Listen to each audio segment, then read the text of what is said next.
pledge allegiance to the flag of the United States of America and to the republic for which it stands, one nation, under God, indivisible, with liberty and justice for all.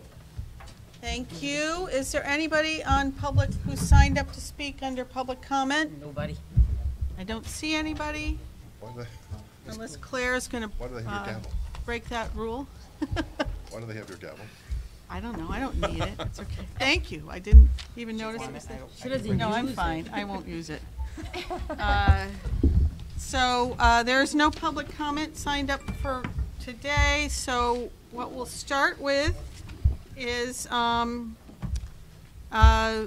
this is just so people know it's a workshop meeting, and this is our first budget work session as a board as we prepare for the budget that we're going to be presenting to the Board of Finance in March.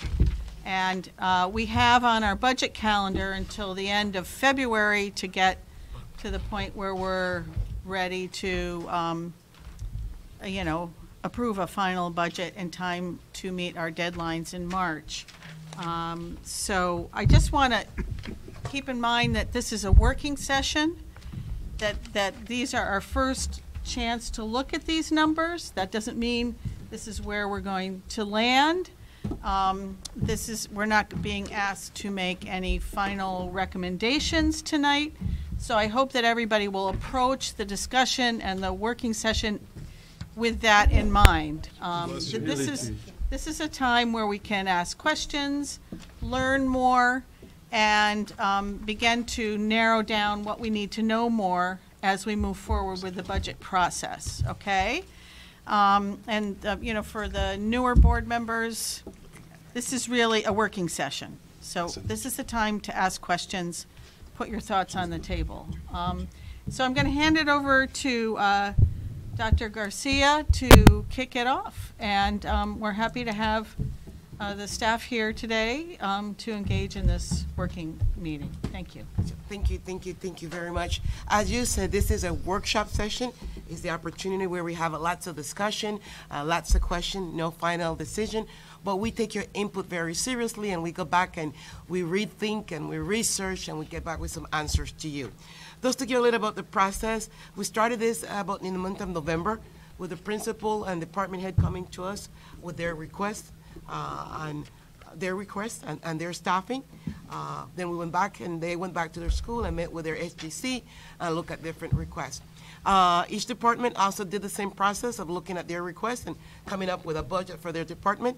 And yesterday, in addition to individually by school and by department, we look at a system, we look at the different programs and initiatives that we have, and look at high impact, high cost, low impact, and low cost to make some decision. Tonight we'll have the opportunity to share with you the cost drivers of the budget. You will see that salary is a very high cost driver. Insurance, another high cost driver. You will take a look at our contractual obligation on the budget.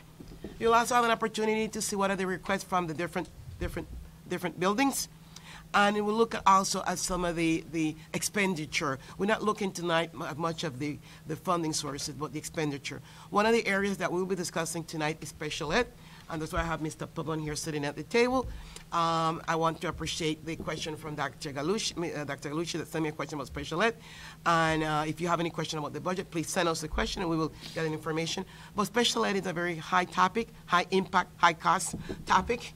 And so tonight I have Mr. Pabon here with us. So we'll go over the budget with you. And I don't know, Madam Chair, how you want the question to be asked during the presentation, after, or is up to. I think we'll play it by ear. Is that okay with folks? We'll see if there are pressing questions. But why don't we just get it kicked off first, and we'll work our way through it. Yeah. Yes. Yeah. Okay, just to make sure and clarify, we have page 1. We have teachers, right? We have projected budget and then change. So that means that the current budget would be 1.6. Would be that number minus the change? No, very good question. So the projected budget was 16,152. Last year was 16,152. last year? Yeah, so the change is 539, that bring you to 16,896. No, projected budget is not last year. It's No, what's no, this coming. projected budget for this year. It's 1920. Okay, it's so the upcoming what I'm year. saying The is incoming right year. now, current, it is the projected Yes. minus the change. No. The projected is for the year 1920. This number, 16,896, is for the 1920. Okay, so the change from now is going to be 539, right? The change from 1819 to 1920 is Right, So that 539. means that the current 1819 is the projected minus the change. Yes. Yes, Yes, yes. Which equals 3.3%, which is the contractual. Right, Yes, that's yes. That's what I'm calling. I think it was easier to say. Okay, That's let's, okay. can we let them just start walking us through? Okay, Yeah. I just wanted Yeah. to No, make but sure that's, that it's a I- good point. Yeah. I mean, it's not, I wanted to put the label 1920 up there, but that's what it is. But no, it says, Projected. this is budget for 1920, projected. It says right on the first. I know it slide. says it on the first Okay. page, but Okay, I do want to say that tonight on the table, we do have Mrs. Parsiak and Mr. Johnson also. We decided that we're going to have a new approach to this, and it will be a team approach presenting instead of the superintendent all the time presenting. So one of the first cost driver, we want to take a look at its salaries, because these are contractual obligations. And so if you take a look here, what you see is the contractual obligation for teachers, administrators, non-certified, and new staffing requests that we will discuss in a second. Contractual obligation for teachers were 2.5 plus steps. That brings us to 3.3, right, Rita and Chris? 3.3? 3.3 is what Geraldine said. 3.3 increase for teachers. For administrator, that was a 2.5 Yeah, 2.5 and 2.5. and 2.5 for non-certified. And 2.5 for non-certified. Yes. So you have 3.3, 2.5, and 2.5. And new staffing requests. These are the requests that come in from the schools regarding new staffing that we would like in their building. And that comes up to 439,000. And here are the new requests on the next page. You have 2 technology teachers. One is a request from Barrows, and the other one is a request from the high school to enhance their technology department. So, what fraction of Barrows staff is paid for out of general fund budget? Excuse me? I hear your question. Barrows is paid for, since that's a magnet school, we don't pay for 100% of it, correct? No, but we don't pay for our own different, 2 point. 2.4 is the operating grant. Yeah, And then there's another 1.1 that's tuition funded. Yeah. Special ed and regular tuition to the 21 districts we serve. but we do have a minor amount that are paid by board, like half of the administrator, one administrator, half of the administrator, assistant I'm just principal saying, paid by board. when you add a technology teacher at Barrows, we would be responsible for what? Okay, About so, 2/3 so, of it? so since this is the first workshop and the first scenario, we have it in the general fund. As we move along, the possibility could be that as we look at the Barrows budget, we could move this to, Or some of it? some of it, Half. half of it to the magnet, right. But since this is the first draft, Okay. May I? When we Yes. have new staffing requests, we have the projected budget 439. Yeah. Is that, and then the change is 439. It doesn't follow the pattern when we have projected budget. It's the total, but we only have 439. If you look at here, the projected budget for the new staffing says 439. right. I'm not following because, but it's also the change. So that means that we will have like a 0. What is the projected budget? Total. No, the projected budget for new staffing request, what this means is, this is the amount of money that I in new, understand that, yeah, but if you look at non-certified employees, You're right. you have a number, a large amount, a total 8 million. But it doesn't include So these new it doesn't need staffing. it because it's new, so it's Yeah, it's zero. brand new. Zero, So, okay. yeah, it should be exactly. zero. Because these positions didn't exist last year. The schools requested them, so the entire Okay. request is new. Actually, no. The staffing request for last year were 469. 469,000. I didn't bring my last one. Yeah, but you can't compare. But you can't that. compare it, right, yeah. They're different. Yeah, but last year, the new staffing request was 469. This year, it's 439,000. So Okay. less new staffing requests, but still 439, new. 120, okay. Sorry. Did you get your question answered, Heidi? Yes, I do. Okay. Okay, Thank you. okay, and then you have a reading interventionist position for the high school, and 2 bilingual teachers to increase the programs at Sweeney and at Natchog.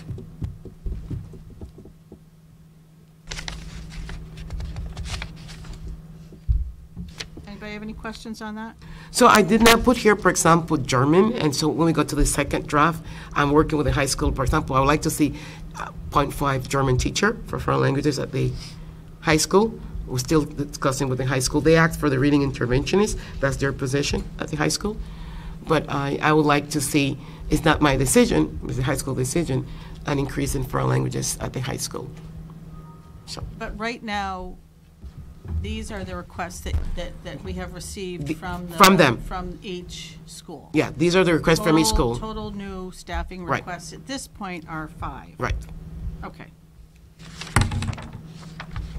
There is one staffing request, but it was done after we made this, is the NACHOG for a .5 administrator also. So NACHOG also has the pathway program, but we already have put this in place, so we'll put it in the second workshop. Okay. Because when we go to the second workshop, some of these things may move, like Barros may move to the Barros budget, and I may find a place to put the reading interventionist. Okay. Health benefits. Chris, you want to take Lacton? I don't want to explain Lacton. I have the paper here, but Okay, I don't want to so explain it. the projected budget, we have from Lockton an estimate. Do you have the? Yeah, the estimate for Lacton is 10 million for the board, 610. 10 So 10 both the board and the town put money into the health insurance fund. And based on Lockton's estimate for the upcoming year, 1920, they expect about $11 million in claims. Of that $11 million,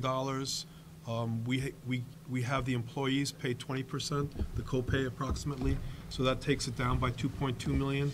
And then our grants, on average, supply another $1.5 million of revenue against those.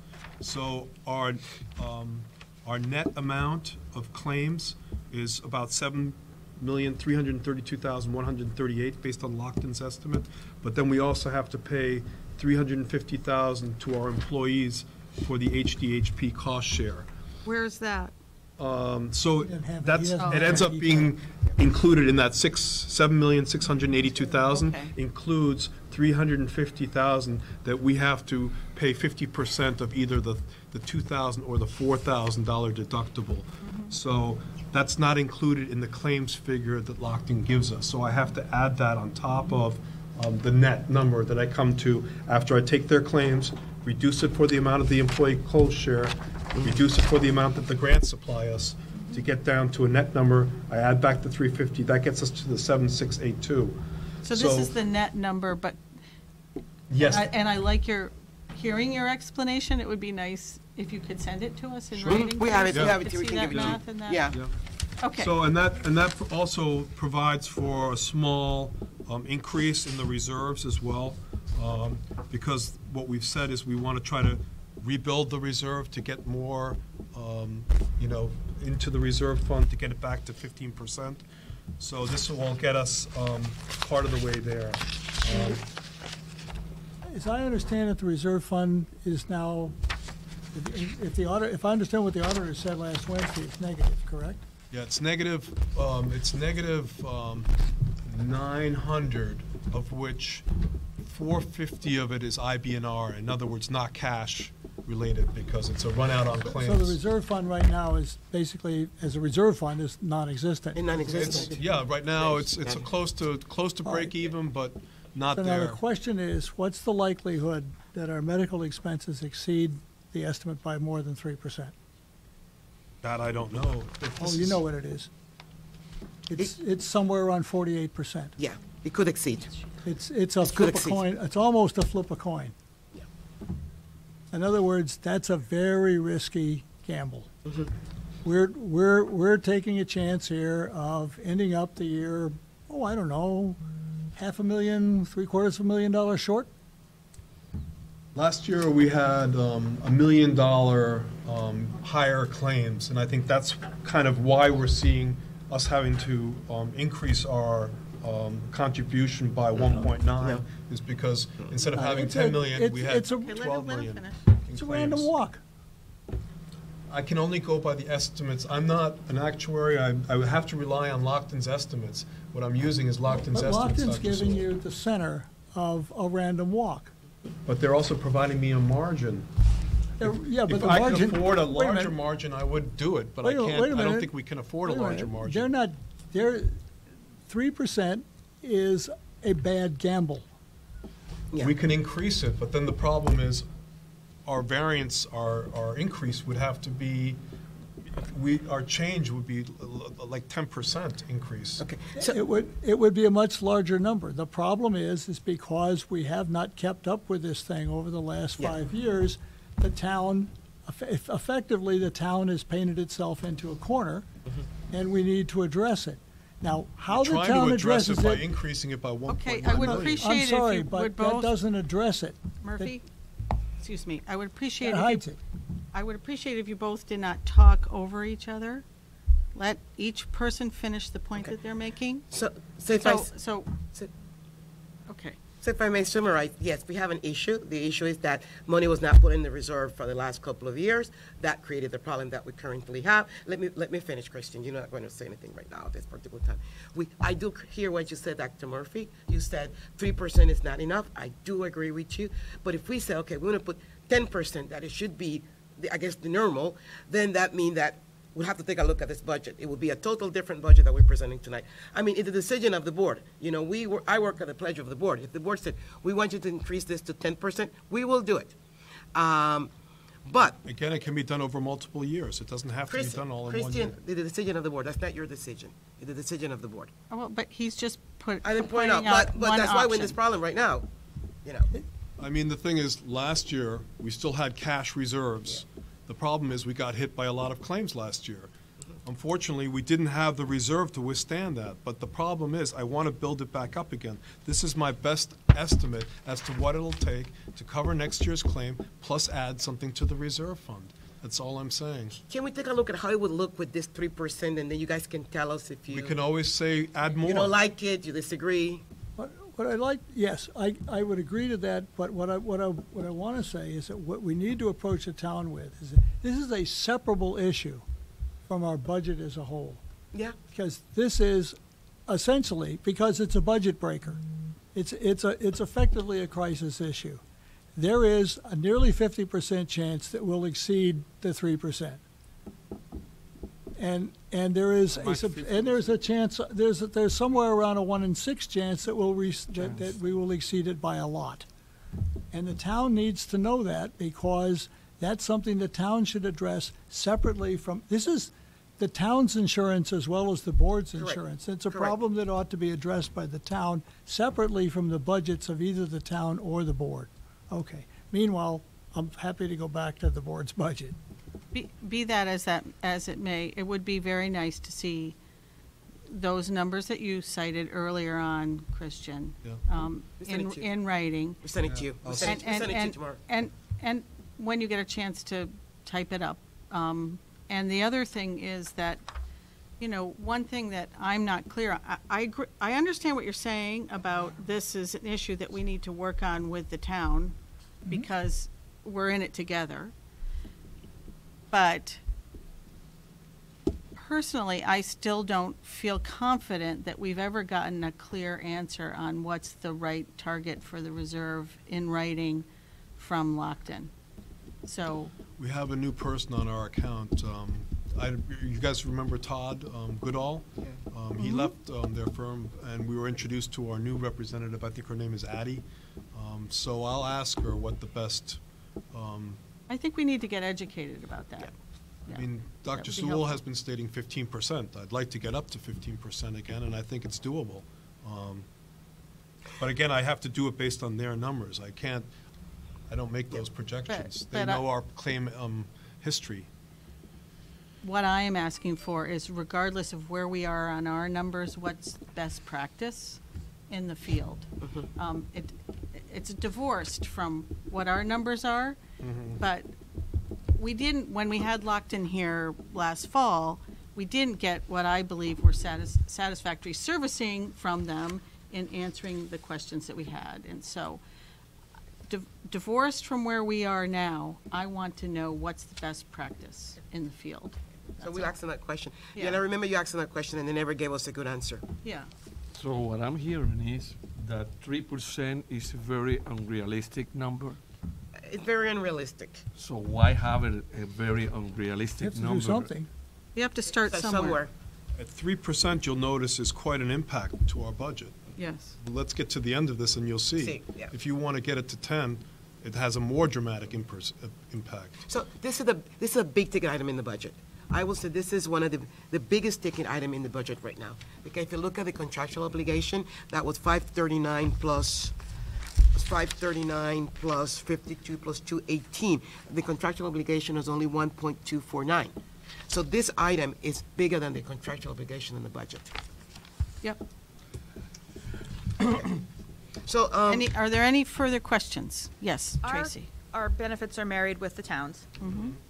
Does the town fund this at their full amount that they're supposed to every Yes. year? Yes. They don't ever dip into this? They don't dip in. Okay. No, in fact, we've dipped into theirs. Okay. So we're they the ones have that been are- lending us money in effect. So we're the ones that are underfunding it? I want to We're the just ones really that be are clear on underfunding that. it because of the economics of our situation, where we have escalating claims costs, but not the ability to fund it because of the taxpayers only giving us 1%, 2%, 1%, 3%. They're not consistently funding us. We'd like to put in, believe me, I'd be the first one to put the full amount in, but we also have to go to the town and make sure we sell the budget at a level where we can fund this adequately, because we can't fund it adequately if we only get 2% or only get 1.2%.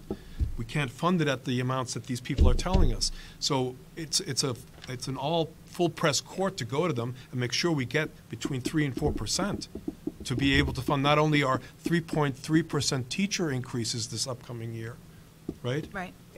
if they're only giving us 1.3 and the So contractual is 3.3. something has to give.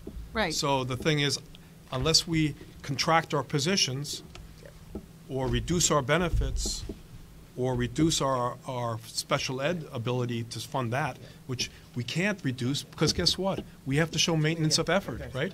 And our transportation costs, which are about $3 million, go up at 3% every year. We can't affect that either. I understand So, that. I the understand thing that. is, unless we get the revenue, we can't necessarily fund everything. And the problem is, at the end of the day, what's happened is the health benefits fund has suffered. Well, you can't fund anything unless you're making some cuts, so making some adjustments. Yes, the thing is, so let's keep going. Yeah, let's keep going. So and we get, Okay. we still have never seen a history of what, this has gone on for, we've had this program for what, 6 years? 6 years. I think it's been 6 years that we've been in this program. And we have not seen what the claims actually were for each of those 6 years and how much money was actually put in the reserve fund. Given you that information in the package for today at the Finance and Audit Committee. Not 6 years worth. I haven't seen 4 6 years worth. I haven't I'm sorry, seen- I didn't make photocopies I of 2 haven't more seen the years. history, I have not seen the history of the, and it should be townwide. Because it's all of the employees, it's not, I mean, yeah, it's a question of how you divide it up between the board and the town, but it's not like the town's money and our money. It's all the town's money. I And it's understand all the that. town's program, and it's all the town's Anyways, problem. Dr. Sewell, I did give you 4 years' worth of history. I'll photocopy 2 more years for you. I think what would be helpful, though, is not just something synopsizing the 6 years of history or 4 years of Gladly do history. it for you. That would be very helpful. Thank you. Gladly do it Thank for you. you. I do have I it just here. need time. Right. I do have I it here, so understand. I can give you a copy. And I just want to highlight the point that has been made in this most recent interchange about where we are with our budget, that, you know, if we get a 1.37% increase, something's got to give, right? And if you have expenses during the year that don't match up with your income, something's got to give. this was a place where it gave, it's unacceptable to let it go on that way, and we just have to figure out a plan for moving forward. We should try to Yes. definitely get at least 3.5%, you know? Okay, well, let's work all the way through then. Okay. Okay, so the other are typical benefits, retirement and other benefits, and we're not going to go over all of these. You can see that some of them have some changes, like the FICA Medicare. Some of them do not, but you can take a look at these benefits that are out of our control. These are based on formulas Based on that we formula. can't adjust. Yeah, What's they're out of that? our control. Now, transportation now, it's something that we do need to have a discussion, and we'll continue to have a discussion. When we look at transportation, and we increased transportation funding in the 18-19 budget. But as we look at transportation, that mid-run that we have with the pre-K is one of the most expensive runs that we have, right, Rita? So regular transportation is extremely high priced as equally to special ed transportation. When you say you mean Midday run. the midday run because Midday of run the for pre-K, half-day? The half-day, pre-K. It's one of the most, it's very, very, very high and very expensive in transportation. So we did an analysis today to look at that. And then we have the special education, and then, because regular transportation, we continue to increase it since last year when you told us to increase it by 500,000. Oh, because we kept overspending the budget, so Right. we might as well be real about what it's going to actually cost us. Yeah. Does Now- anybody have any questions about the transportation? I guess the one that I have is there was some discussion earlier about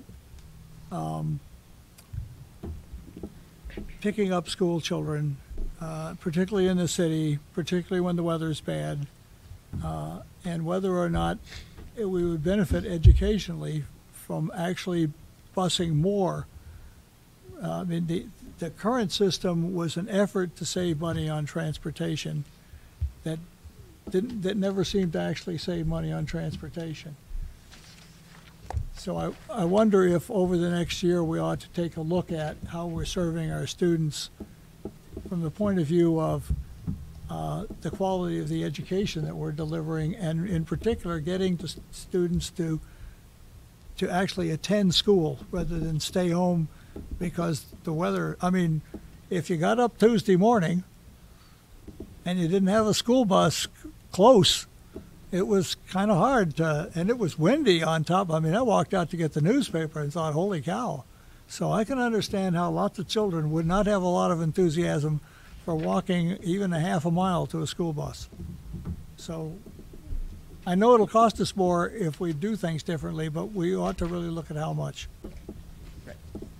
Does anybody else have anything they want to raise about Yes, Mary.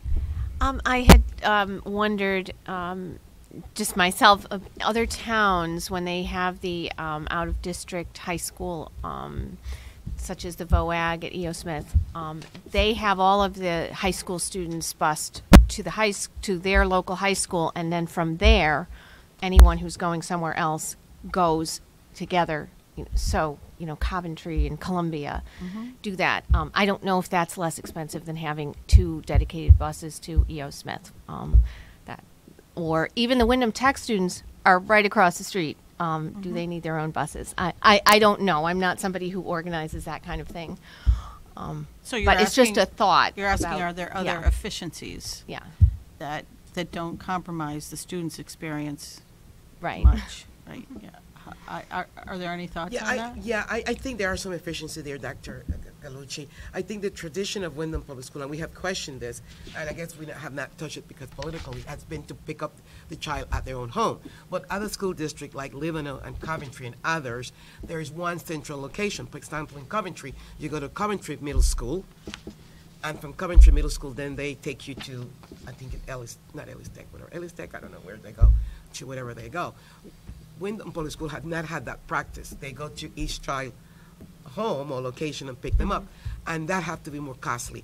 Definitely more buses, and definitely more costly than coming to the high school, and everyone come to high school, and then from the high school, then they could go where they have to go. So we can look into that.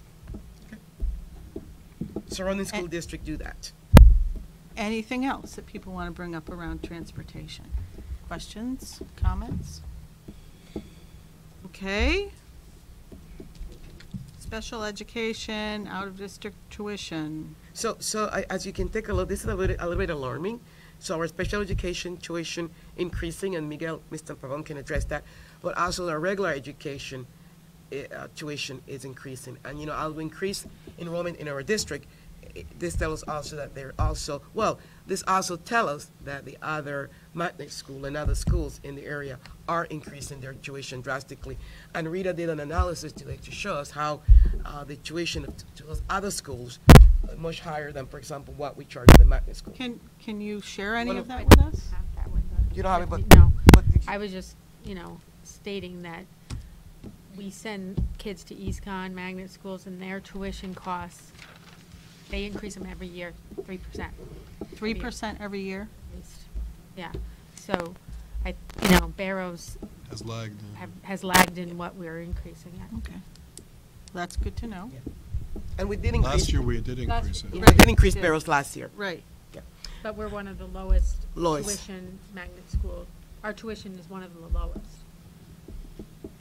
Although we have increased it Although we increased It's like last year and 46.50 or something like that. we increased it last year and the year before, 2 years before that we increased it, yeah. So we have increased it 2 times in the last 3 years. And then special ed tuition, I don't know, Mr. Pabon want to address that. I think, again, we see that this is out-of-district tuition, so our kids are placed in out-of-districts, those tuitions go up too. So it's not necessarily, this change is not necessarily just due to additional students coming into our district, but also to the fact that they're increasing their services and rates as well. Is there an average increase that we're seeing? I don't know. It's hard to, because depending on who places and where they're placed, it can mean a big difference, and that's hard to predict, right? It's hard to predict because we have, unlike the magnet schools, there's a few of them around. With our out-of-district placements, there's multiple, and they're all over the state. We have students who are as far as Rhode Island. Rhode Island, Rhode Island. Massachusetts. There's one in Massachusetts, one in Rhode Island. So You know, so what, do we pay for them to go to Massachusetts? you have to pay Yes. for that Yeah. transportation Every day. every day.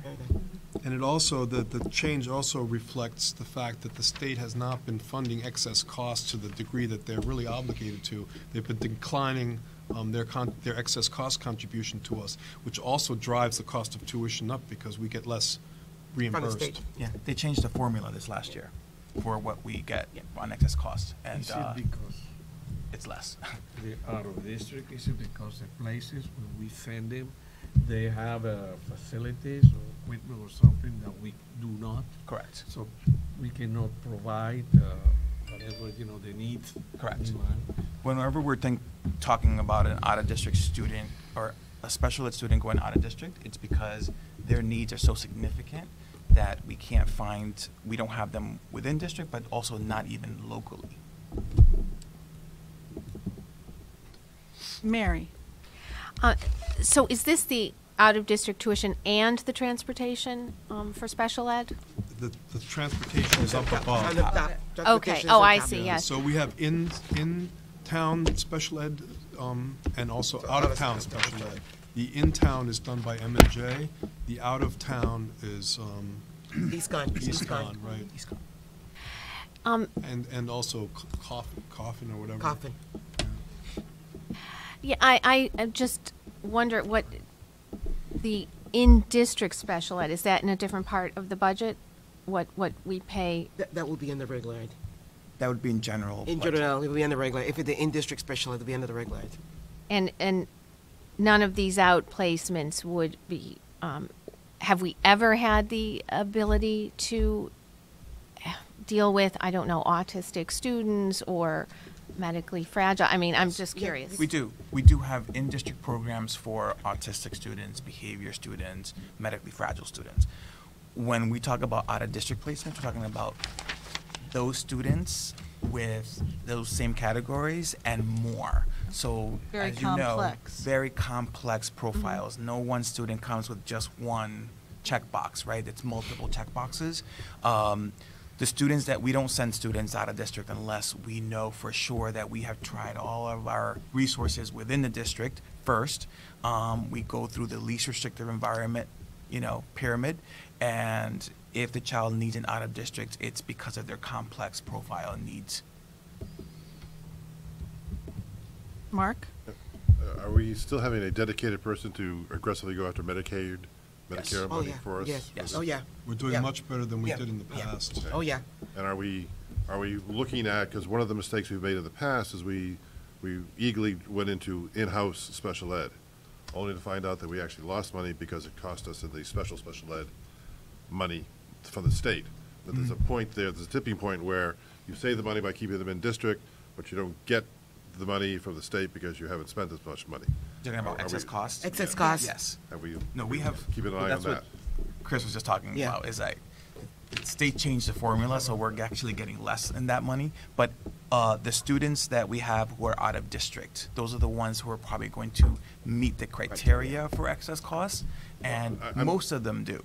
Not all of them, most of them do. Because I'm thinking in the past, we brought medical fragile into the high school and had a special room set up for them, and we were saving money, we thought, until we found out that we lost money because we didn't get the excessive grant money from the state. So there is a tipping point there. There that is we a have to- tipping we have to point. look I for. would rather have in-district programs are all, in my opinion, would be less expensive. But it's not always about the expense. It's about, if you're gonna do an in-district program, you have to do it with specialized personnel, Right. resources, materials. The reason that we go out of district is because the cost of providing that for a very small number of students is much higher. And so, yes, we do then end up going out of district for those particular students, and then we do then tap into excess costs. And we do get revenue from that. It's not gonna cover what we're spending, but it's better than not getting anything at all. I think one of the shocking thing in special ed is, or special ed in district continue to increase. We're at 20% right now. That's a very large number. With the high school having, Dr. Yumber and I always, when we see the number from the high school, we close our eyes because we don't know what to do. With the high school having about 28% of the population being special ed. That's very, very high number. And we're talking in district, not even out of district. That's very, very high number. Extremely, extremely high. 20% is very, very high. Yes, The average it in the is. country is about 13%, 13 to 15%. So we above. Tracy? Much higher, yes. Does the percentage at the high school go up because students who don't need those services go other places? I don't know if you can So we were just having this conversation No, so earlier today, yeah. today, and so as you all know, I think we've just had a discussion here at the board, is that our 8th graders, right, have some options Right. before they go to the high school. And I think what ends up happening is that those students and families who are advocating for their students to go in other places for high school do that, but the students who have IEPs or special needs, Stay with us. they stay with Stay with us for the continuity Yeah. and for the services. Yeah. Yeah. Now, if a child had special needs in 8th grade and wanted to go to EO, if they got accepted there, or tech, or wherever, I'm just picking one, their IEP would travel with them. Correct. The school they go to can't change their IEP. I want to be clear on that. I thought so, but I just want to be So clear on they that. can change the IEP after a meeting. They can't change it automatically just because they go there. And there are students with IEPs, I don't want to give the wrong impression, there are students with IEPs who do go to magnet schools, but their needs are probably less, right? Right. Because students with special needs and not have IEPs are on a spectrum of needs and services. And there are a lot of students who go to magnet schools who have IEPs. And we service them, and we also pay for those costs. So we pay for the general ed costs, and then we also pay for the special ed costs of those extra services. But we find the majority of students with the IEPs, and we have specialized programs in the high school, those students stay with us. So the conversation isn't that more students come to Windham High School because they have IEPs. It's that the percentage of non-IEP students sometimes go other places, Yes. thus rising.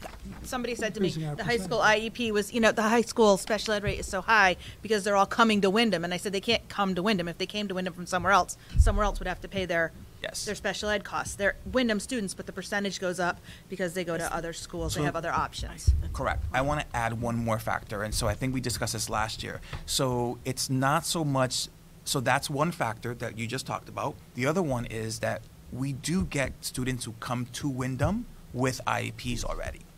So we have no control over that. Just like you just said, a child from Windham goes to another school, the IEP travels with them and has to be fully implemented.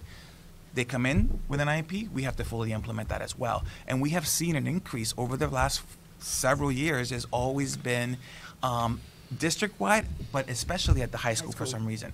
Last year we saw a very large increase because there was this partially, not wholly, but partially there was the hurricane in Puerto Rico, right? So we saw an increase of students that came to district, period, and then also a higher percentage of students who were also special needs, over 100 of them in the district, where the average had been about 50 students coming into district with an IEP on a yearly basis in the last several years before last year. You have like 100. This year, when I did checking my numbers, by December, we were already at about 50. So we're already seeing, An increase and in there number. was no hurricane this year. Right. So they're coming. I don't know where But those there's still a signs are out in the billboards, but they're students have who are the coming here programs. with programs. And there's still a consequence of the hurricane, because if you're a student in Puerto Rico with an IEP and your school is still shut down or largely destroyed, you may have an IEP, but you're not getting the services. So you come here because you can get the services. Well, must they come here? I mean, You said must they come? yeah. Well, I think we see people who come, right? Yeah. Because why do people come here or We have anywhere? affordable It's housing, because too. housing, but also family.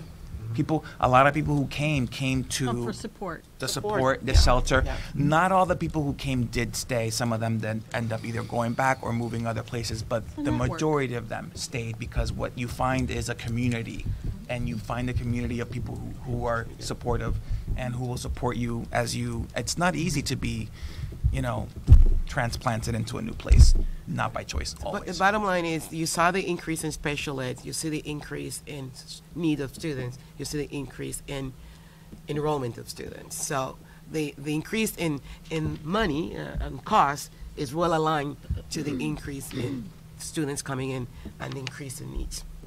So can we move on to technology? Any more questions or comments? That was a helpful discussion. Yeah. Thank you.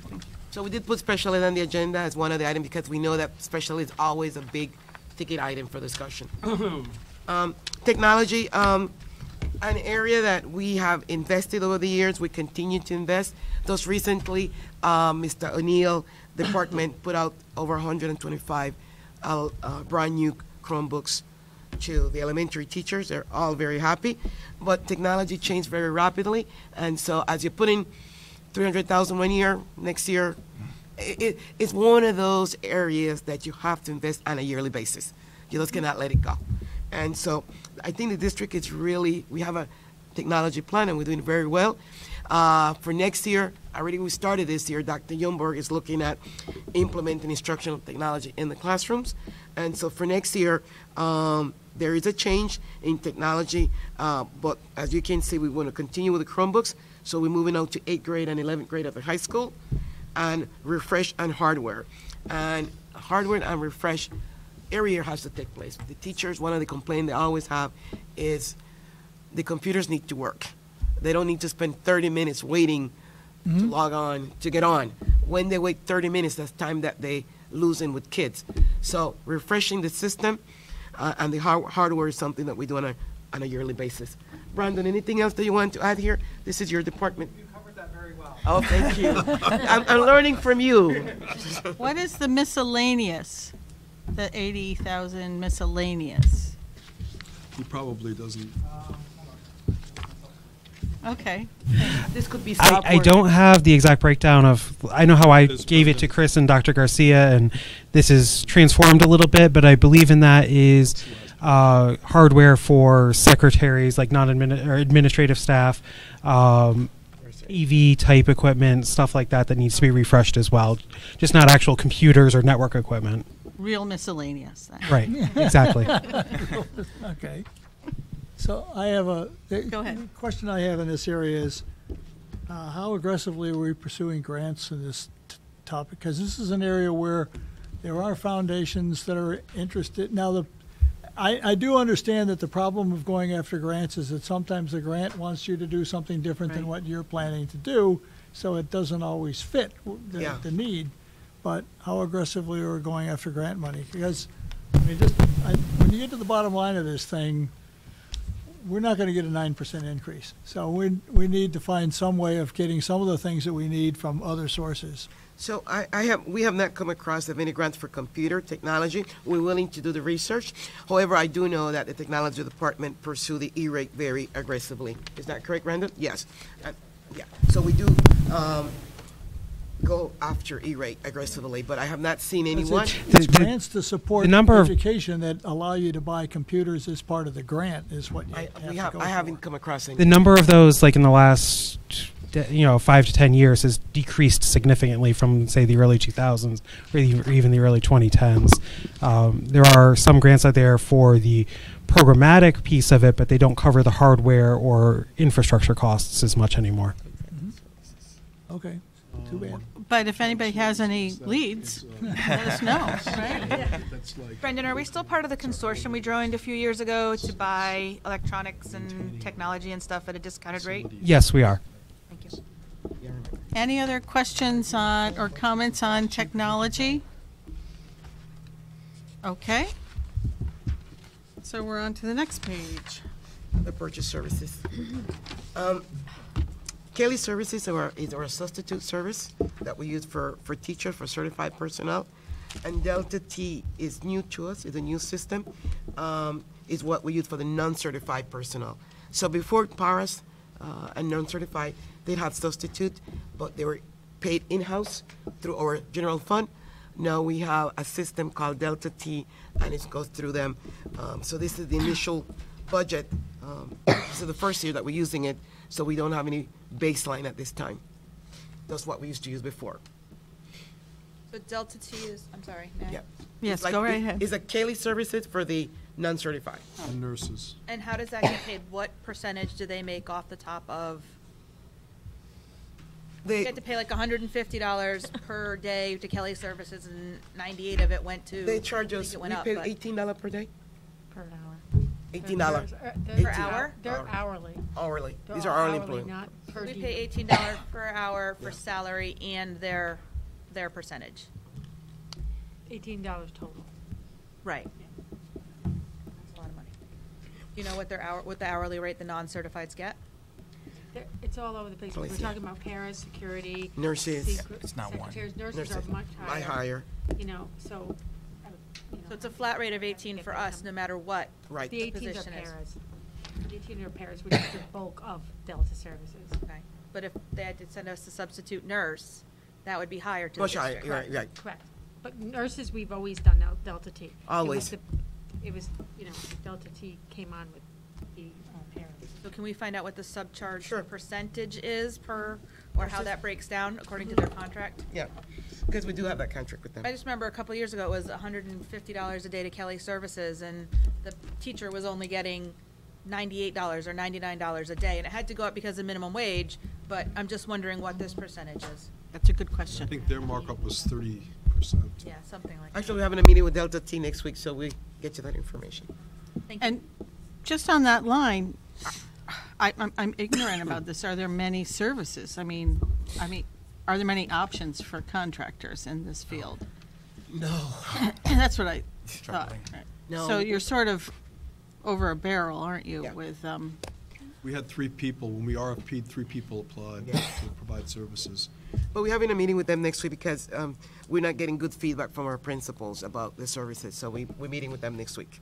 Yeah, like what percentage of our staff, I'm sorry, Mary, I know No, you go had your ahead. hand up. What percentage of our staff, like if we call and we need 20 in a day, what percentage are they able to provide? If they're only able to provide half, does that mean we have to pull our staff out of a Yeah. classroom Well, or a para or a sub job or something else, or a teaching tutor or something, a reading tutor or something to go and cover for that then, if they're not able to provide near what our general ask is, then that's not a lot of So value to us. I don't have the exact numbers for you, but it varies, and we're not the only district that uses them. So you look at Mansfield, Coventry, and the people that work in this area come from these surrounding school district.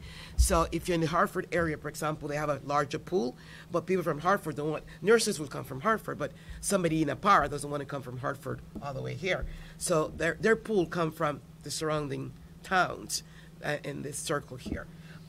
But we can get that information. But lately, they have not been as effective as we want them to be. But they are covering Lebanon, Mansfield, Leo Smith, all the other surrounding towns. It's just important to know that if we're asking for 20 non-certified staff or, nurses or whatever, and we're only getting 5, Yeah. that's leaving 15 spots uncovered where we have to pull other staff to cover. And that's not using the other staff that we're paying where they're supposed to be working. So I think one of the issues that we want to address, and we've been talking, is looking at attendance of staff. I mean, what are the issue of attendance?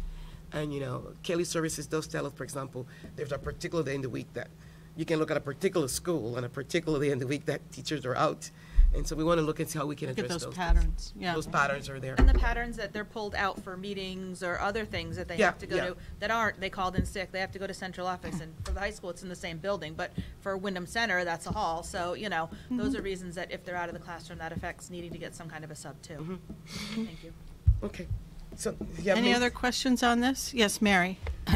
Yeah, I mean, I'm sort of ambivalent about the Kelly thing. I mean, if we paid $150 to substitutes right out, I mean, don't you think we would get a better pool? I mean, I would prefer to pay the teachers, not a service who's getting, I mean, what is that? 33%? That's outrageous to me.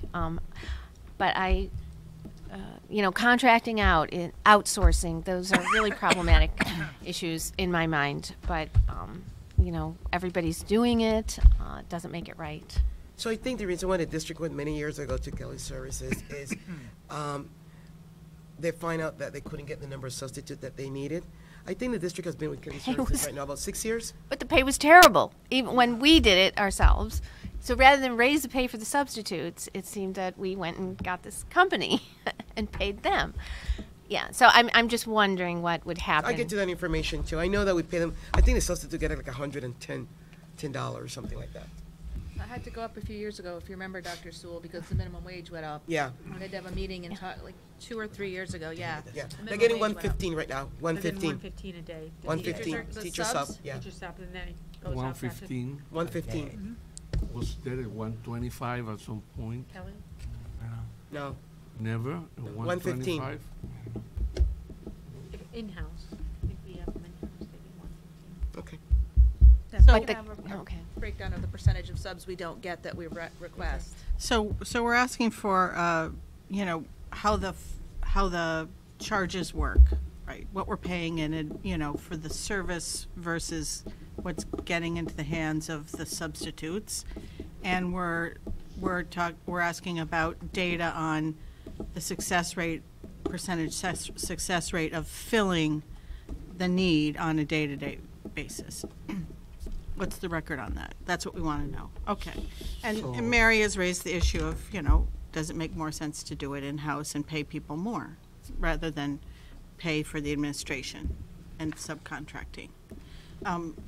Mark? To Mary's point, it may in fact help us, but I understand the lack of the talent pool is one problem, getting people to actually get themselves listed as a Windham substitute. Kelly has the problem of getting a wider distribution of staff, I understand that. But there's also the other thing we need to look at when we consider that is our administrative costs. They're charging us $150 and we're only paying $120 or whatever, and that's their administrative overhead. But if we do it, then we need to hire a coordinator and a secretary and have someone on the phones. And so we have an administrative cost that we can't ignore when we look at going in-house. It may be a break even at that point when you consider their pool. Just something else that we need to keep in mind. Yeah. So, Thank you. can I? Yes, go ahead. So Jaime. if we pay one X person $115 a day, how much should we add? What's the markup for Kelly? How much do we end up 33%. paying total for Well, that that's what we're person? asking for that data from them. We're asking for, we've asked for that data from them. We get that to you. We're thinking about 33%. We'll get the exact number to you. Anything else on this topic? Okay, maintenance and repairs and contract services. So you have the maintenance and contract services, people have fixed like the facilities, elevators. I don't know if we have an elevator anymore. Yeah, we have, the middle school have elevators. What else? Who has elevator? Natchog has elevator. Here. Rose does. The Barrows have elevators, yeah. The high school has. High school has elevators. See, you were wrong about that. No, I guess I don't use the elevators. I can't believe it. Okay, so those are those contractor services. Anything else that I missed there, Rita and Chris? And those are contracts that are, we have to have them. The right? It's just HVC. we don't have people Yeah, in-house who can yeah. do that stuff. The electricians and things like that. Huh? HVAC electrician. Electrician, electrical. plumbers, and things like Mm-hmm. that, yeah. I'd just like to Trades. say, listening to that side of the table, central office needs to spend more money on Clorox. You guys all sound like you're sick over there. That's why we put them over there, Tracy. I'm not saying. I'm going over and like wiping down your Just doorknobs Chris and and your I. phones Come over for to you. Kramer. Yeah, I Chris get and I, sick we were tomorrow. sick. It's subarctic over there. No, we were working too much on the budget, that's the Working reason the why. germs over there. Yeah, I don't know if she gave it to me or I gave it to her. yeah, too much time together, Chris. Too much budgeting. Yeah. Okay. So that's what these two are. Right. Any questions about any of that? Facilities related. Okay.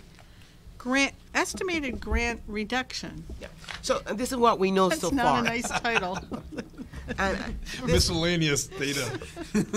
this is what we know so far. Of course, we have many, many other grants, and we don't know about all of them at this particular time. But so far, what we know, we put here the reduction of 21st century that I think eventually will disappear. Over the year, it's been going down and going down, and we know that PSD is going to have a small increase already. What's PSD? ESD funds the kindergarten. like a Kindergarten. half. He is priority. Prior to school, So they do, at the elementary school level, they fund half of all the Kindergartens. teachers, kindergarten Kindergarten teachers. So if they have 2 kindergarten teachers, they fund one of them. Or half of each, whatever. of course, we're looking for efficiencies in the district, and last year we really made an effort to put system in place and reduce and come up with lots of efficiency. As we discussed the efficiency yesterday, the day before, we're looking at eliminating one administrative assistant as we move with Munis and we move to more technology. There will not be a need to have one administrative assistant. We're looking at a 0.5 coordinating position. We're looking at combining that position with another position. And we're looking at realignment of the coaches and IC district-wide, and so that will give us about 5 FTEs. If we're relying, Reducing 5 FTEs? we currently have 24, Okay. and so 24, we're looking at realignment. You're not talking about them losing their jobs. No, just no, wouldn't no, be realignment. coaches That's why I did not anymore. say cuts. They're not going to lose their job, but Realignment. realignment. So I want to make sure the correct word is realignment. What's is that- FTE? I'm sorry. Full-time equivalent. So saving 439,130 when they're not going to lose their jobs, are those stipends for being coaches? Their teacher salary. Right, but if they're not going to lose their jobs, How are do they they going to save the bump money? someone lower down? No, because we will have retirement, we will have attrition, we will have resignations. We will have So you're gonna get that staff through attrition? attrition. Well, shouldn't that be on another line then? Because you're not doing it by realigning those staff. You're just saying attrition. Well, Well- they're gonna use attrition to, As the tool to realign this, Okay. to the realignment. Okay, I misunderstood. Okay. now comes the fun part. Okay, here come the scenarios. So I think we only have 1 and 2 And so are there, scenarios. are there any more questions on that before we move on to the scenarios? And before we get into the scenarios, you may remember last year we looked at like 9 scenarios. And We'll have just as many. I don't We added 2 more. Please think do that we to want us to go this down year. that path again. Please don't do that to us this year. Please do not. And you don't get any of them. Okay. That would be 1 and an X, 9. Okay, so now you're going to walk us through the Yeah, scenarios. tonight I'm going to give you guys 2 scenarios, and hopefully next workshop we bring some more to you, but we definitely 9 don't want to get there. So the salary, the change in salary, 810, that include all the Teachers, administrators. teachers, and administrators, non-certified. and non-certified. The new position request that you have there. Here we have the efficiencies, the benefits. These are the that we mentioned, we discussed. The transportation increase, the technology increase, the tuition, and all the other expenses bring us to a 9.2 increase. That's if you did nothing, Nothing. pretty much. Yeah. So I did a little calculating, and benefits alone is 4.7. 4.7% of the 9.2% is tied up in the 2.232, 543,000 in benefits. So like almost So half. in other words, squeezing this down, if the target is 3.5%, there's virtually no way you can get there. Not, I mean, even given the. Well, I'll tell you, I think there's a way, but I think we can include it in a scenario. Okay. I do think we But can capture more through grants. If we are able to charge more into the grants, we can reduce that number. Well, you can reduce the number, but Because if we've the charged in about up to $2 million into the grants. But if the benefit increase alone is 4.7%. That's high.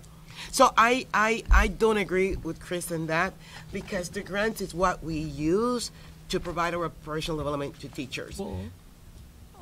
I understand what he's, I understand what he's saying. it's clearly the grants budget provides some opportunity Right. to create some savings here, but what I'm saying is that if the benefit increase, if we have to really pay for health care and these other things, which we have to pay for, are going to increase over our total budget by 4.7%.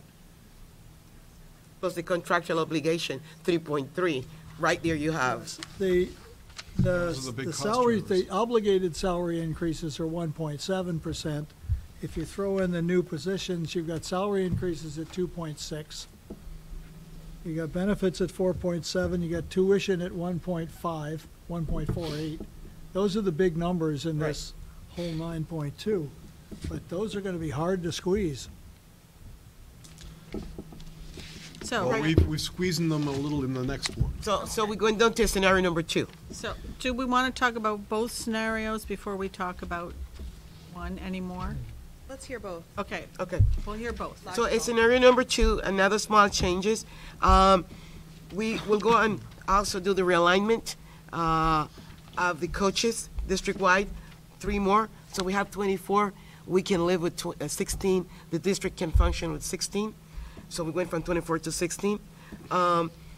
Last year and the year before, the town allowed us to move certain amount of technology to capital improvement from technology. I don't know if you guys remember.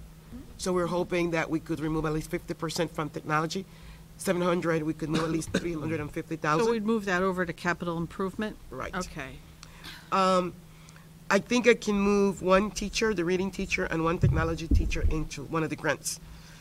So if we do that, then that will move scenario number 2 to 7.6 increase. So we're going from 9.2 to 7.6 if we do that. That's a big jump for Well- 2 scenarios. And the difficulty with asking the Board of Finance to consider putting the technology into the capital request is that the town's uncommitted fund balance is not as Healthy as it as used to be. healthy as it has been in the past. The opportunity to do that is less than it used to be, and the Board of Finance may not think that it's as capable of doing that as they have been before. Well, thank you for letting us know. Thank you for that information, because one of the things that is not here, but the members of the Board of Finance that attended the Finance Committee, the textbook for the elementary school for grades 4 and 5 cycle, I did put it, Dr. Johnberg, but I put it in capital improvement. And that's $500,000? $500,000. That's sufficient, Chris. Yeah. So Dr. Johnberg need her books for. Is that the from ele- ARC? Blame the books on you, yes, Dr. Youngberg. Tracy's books, her Dr. problem. Johnberg needs her books for next year. Well, At least No, you didn't but- say Dr. Lambert, so I don't get blamed for it. It is a good point, though, that the undesignated fund balance is in a different place than it was several years ago. Christian, I'm sure How much do we have over there? How much did you could Well, corroborate that. it's fallen from about 12% down to 8.5%. Yes, which is below. And a variety of people have helped themselves to that. But we're trying to build it back up, like we're trying to build up the health fund again. Right. So So, we're not at a really terrible condition. I mean, we still have a high investment grade bond rating, but I would like to see us back at 12. so right in And- this budget and- here, we have 500,000 plus 350 that we said we can move to the town. And if I'm hearing correctly from you guys, it may not happen. It may be a hard sell, because in conversations that I've had with people on the town council and the board of finances, there's some interest in us building back up, as Christian said, to at least above 10%. But going down to 8.5% is tough for some people to stomach at the town level. I know. Right, I mean, the problem is the fund balance is a combination of the taxing district and the town general government. And even though the same members sit on both, they can't agree to fund it at the same level. So Right. we have this problem where they funded some of the capital equipment out of the taxing district, funded some capital equipment out, and that's diminished the fund balance. Yeah. So. But we also do have, if we're looking at the economic forecast for the town, we do have reval, and this year, the results of that, and we have a grand list that is expected to be higher than it has been in years, have gone up more. So, what the appetite is for taxing and how that impacts tax, those two factors will play into where we are, correct? Yes, the reval is currently happening, and that's going to impact the upcoming year's budget, obviously. Right, and the mill rate. And the mill rate. So we are expecting some growth, but I'm not certain yet what that's going to be. Yeah, we don't know, but Right we. now, a mill is worth $890,000, but if it's an increase, it could be worth more. Yeah, so they'll get some money. They will increase in revenues, yeah. Okay, so here is our, Sorry. Go ahead. One thing I haven't heard is how STEP is figured into this budget. you're right. what? Step Step. Academy. Step Academy. I have not heard how you You're right. figured that into this budget. You're right. Well, STEP is not in our baseline because it's in a state grant right now. So we're expecting money from the state to cover the costs. So it's not in the general fund. It would have, if we didn't get the money, obviously the cost would have to be moved. But I'm expecting that revenue to come in. No, but what he's talking Correct, about is for but- next But year. moving forward. For next year, again, it would be the same situation. No, it's not. The state has only said, they've only 1 made a year. promise for 1 year. So, Next yes. year is up in the air. And the employees only got 1-year contracts. Correct. Right. The employees only got 1-year contract. Everybody that works here only have 1-year contract. So that's- So, you're Mark, t- no, you're- it's not No, you're covered. totally right, Mr. Dole. You're totally right. Here is where we are with STEP. You're 150% right. Not 150% right. And discussing with the state, what can we get in additional to ECS for STEP for next year? What other grants are out there that we can use for STEP? They have not given us 100% yes, here is this grant. There's a couple grants that we can use. For example, right now we have a grant called Grant Aware for social and emotional, and it's a 5-year grant. Very specific what we can do with that. We have their coordinator for social and emotional, very specific. I've been speaking to Charlene Tucker, another lady in the state, about what are some other things that can help us for alternative education. The state has some money for alternative education. The state has some money for alternative education. She doesn't know how much of that is going to be released for next year until the Lamont team is in place. But they do have some money. What I don't have is 100% guarantee that I will get 200,000 or 400,000. I'm hoping that maybe by next week she can give me more additional information. And we have to make a decision. It is cost effective for us to keep this program or some type of adjustment or some type of different program, because it's very expensive right now, the way it is. And one of the expensive is that we have to pay $100,000 for the building, for the rent. If we had a place right away, it will be different, but the rent is $100,000. But that's still only a portion of the total A portion cost. of it. And I've said this before, I would certainly think that for our average attendance of 20 students a day, which is our 27 total, certainly we can find something less expensive than a 3-story building on Main Street for $100,000. I'm sure QVC must be available to us. This program anyway, cannot continue with the design that it currently has. But the more important thing is, it doesn't reflect into this budget. Yeah. So that's another huge scenario that we have to consider. That's a big question mark. Yeah. I think my other point would be, I think right now you need to start considering some significant cuts somewhere. Because 7% is not going to fly. No. Plus the step. I think we need to be making the unfortunate decision of looking at some significant cuts either to staff or to programming. I don't see how we can float this budget with all the other contingencies we have. Okay, is anybody else? Murphy? And then, I really want to hear from other people what their gut thinking is, because that will help guide what we do for the next scenarios. So, go ahead, Murphy. It seems to me that I've got to agree with Mark. At least we have to look at the implication of how much, what would we cut to get under 4%? Given that we're looking at more than 4% to just get the benefits that we have to pay, by the time you put the mandated teacher salaries and the contracted stuff and the benefits together, you're at 6.4%. So to get down under 4, you've got to get rid of everything that's above that plus 2.4% more. So that's fairly deep cutting, Mark. And I think we at least need to know what that would look like. I mean, it's a bloodbath. And maybe if we put that out and said that's what it has to look like, maybe some people in town would pop up and say, wait a minute. One of the reasons we only get 1.3 or 1.5 or 2% is because people are not looking at, massive layoffs. We told them last year that in spite of the fact that all the cutting you're doing, we're not going to lay off any teachers, and we didn't. Okay, but we're now in a situation where we may not be able to tell them that. Correct.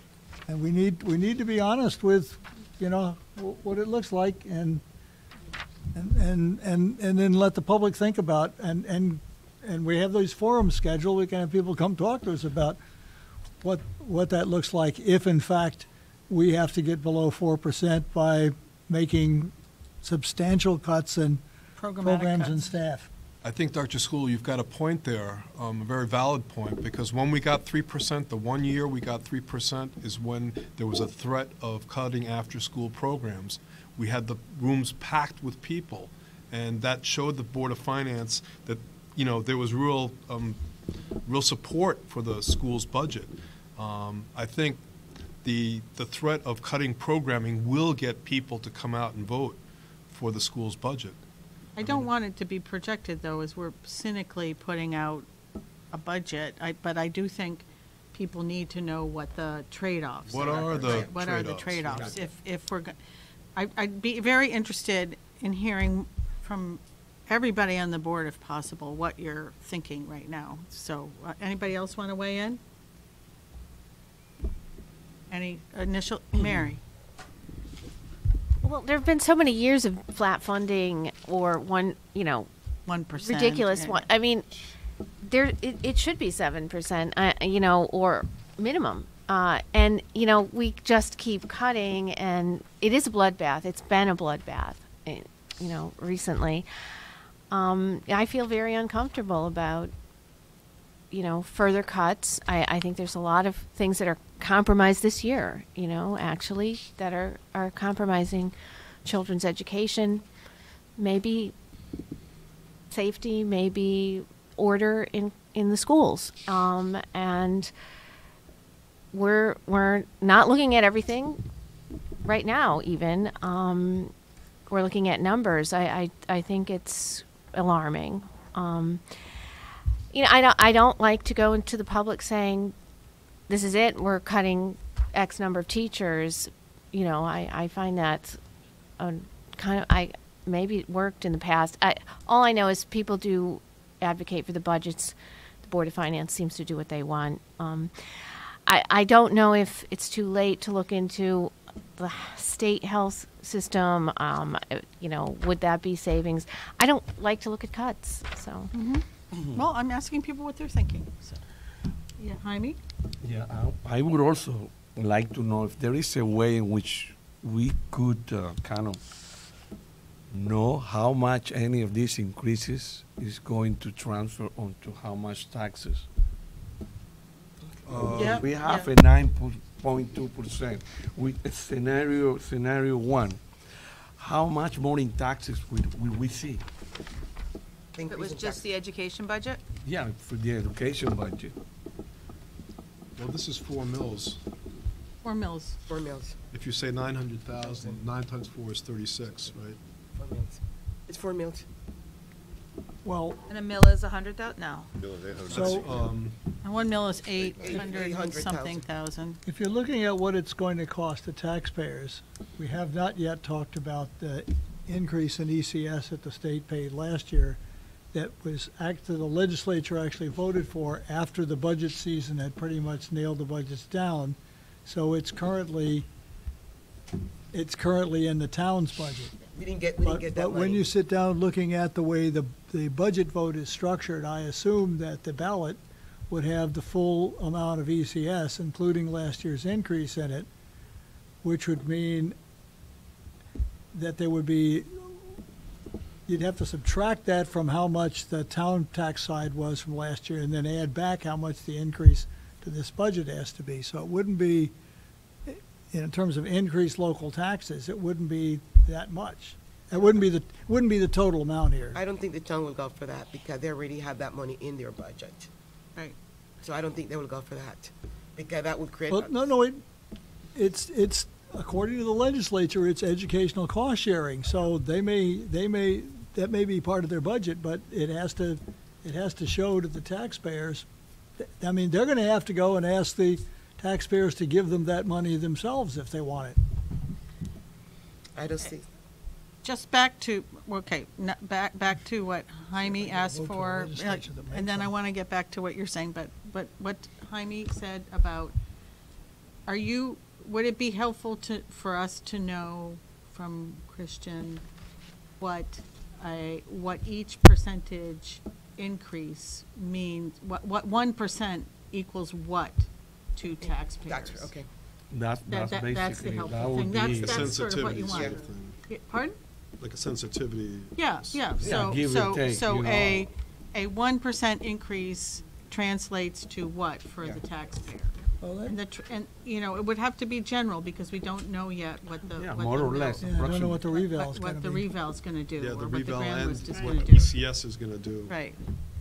But is there any sort of, for the purposes of us thinking in our heads what we have to talk we about could get you that publicly, that information. would We could be. get that. Yeah, we can figure out We can what figure it out. 1% To the best is, of your Yeah. ability. and then what that is as far as Yeah. a mill is. Knowing that that could change. Yep. Okay, and then to the point that Murphy is making, and then I want to hear from more board members. The point that you're making, Murphy, is that ECS money that came in last year was voted for by the legislature. was voted on by the legislature last year that impacted this year's budget, right? It ended up in this year's budget, Right. but it actually ended up in this year's budget more or less after the budgets were put together. Were put together. But so what point are you making about us moving forward and the projected budget for Well, 2019, The 2020? thing that's going to be interesting there is how much, whatever that was, because, I mean, we all only pay one tax bill. I don't write a tax bill to the town and another To the tax board, payment right. to the Board of Education. So it's just a question of, we had this kind of thing a couple of years ago under a previous administration. So I don't want to pick on anybody who's currently there, but we had a town that essentially said, oh, we're going to be able to increase our budget by nothing. All of the budget increase is being blamed on the Board of Education, right? And so the Board of Education is responsible for all the increase. And so the question is, who's responsible for the increase here? That the taxes are going to have to go up to pay the bills. We've got an increase in benefits, but the town also has an increase in benefits because we're all in the same, we're all swimming in the same pool here. Yeah. So then the question of, you know, where you put, whether you put that money in the Board of Ed's budget or the town's budget, just as a question of, you know, when you go to the taxpayers, who's responsible for the increase in the mill rate or in the taxes? The town budget or the Board of Ed budget? But really, it's going to have to be paid for by somebody. That's true, but the voters vote on the two of them separately. They're Yes, I presented know. separately, and that's a piece of weirdness. Actually, that's the charter reality that we're Yes, living I in know. this town. So, okay. Yeah. I get what you're saying, but I don't understand how that will impact us making the case to the voters. It seems to me that we ought to, that the legislature increase the support for the education. We ought to see that. I mean, the Well, legislature yeah. hadn't I increased agree. support for Okay. education since Right. 2007. I agree. I think a lot of people agree on that. Yeah. I think a lot of people agree on that, but we're going to present a 5% or 6% or 7% increase in our budget, and all the ECS money does is reduce how much either comes from the tax rate or it doesn't reduce our 5% increase. So the taxpayers only see the Board of Ed is actually for a 7% increase. They don't say, oh well, 500,000 that will be covered by ECS money that we can maybe recover from the town, so that the town can cost them on the other side. Right. I don't see that argument gains us The anything real at this question is, point. what does it do to my tax bill? Yes, you're right. Right, you're absolutely right. Anybody else who hasn't spoken up want to weigh in? Yes. That's what I think too. I think it's going to be hard to sell it the way it is because, like, you know, everybody's saying, we can't explain this is coming from that and that's coming, we're going to get that back from here and there. They just know that we're asking for a 7% increase. And so all that people think, the majority of the people think is, my taxes are going to go up. I'm not voting for it. You know, so how do we sell it? We have to sell it. So how do we make it look pretty so we can sell it?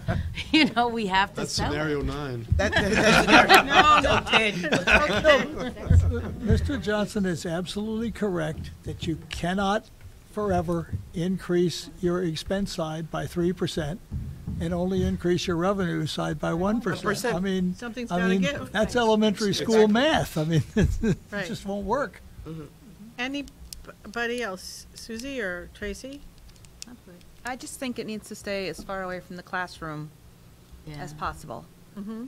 It can't, all of this cuts can't fall on teachers and teachers and paras and tutors and ICs and the things that we need to move our test scores, because that's a big motivator for people to vote for our budget when they see test scores go up. Mm-hmm. And when our students are learning and achieving and doing new things. So if it comes out of the classroom, then it diminishes their return for their tax dollars already. So none of the cuts here are classroom. Right. I'm just saying, going forward, this is only scenario 1 and 2. We Right. have to try and keep those cuts consistently as far away from our students as we can. Well, what percentage of our budget's in the classroom? It's over 70%, correct? Over 70% goes to instruct to So to you're not schools. going to get down to the numbers we're talking about here. No, in a board classroom. salary, staffing is about 80% of the budget. Yes. Is in staffing. Well, it's not just salaries, because all the Mrs. benefits, Lambert too. is talking about the salaries that directly affect the teaching of students, which is less than the total payroll, but it's still the biggest thing we spend money on, and because it's the biggest thing that we spend money on, if you're going to get the kind of reduction, and if you really have to spend the how much was it? $7 million, $7-some million, $8 million on benefits. There's some things there that you're not going to cut. Maybe you'll cut the benefit some by cutting the size of the staff, but you're not going to cut the size of the staff significantly and avoid affecting the classroom. And that's the reality of the situation. Madam Chair, Yes? I think I heard, if I could be wrong, in the initial conversation that there could be a possibility of looking at the medical and dental at a separate conversation with the town, because that's a big piece of this budget. That's $2 million in this budget. Yeah, it was raised by, I think, Mary, Yeah. about taking a look at the options. Yeah, I'm taking a look at the town. Do they want to handle that separate? Because in this $2 million is that 3% margin to make up for the, So make up the reserve. she mentioned specifically the state partnership plan. They brought forward Yeah. the new lady, our new representative, Brought is forward a costing quote? it out, so you can ask, Yeah. we can ask her to get it to you. Okay. They showed us an analysis. So this is, Okay, that would be interesting to see. this is $2 million, right, after that? In change. Well, there may not be savings right away, and you have to get, all the bargaining units would have to agree to it. It's hard to do fast. It's hard to do fast.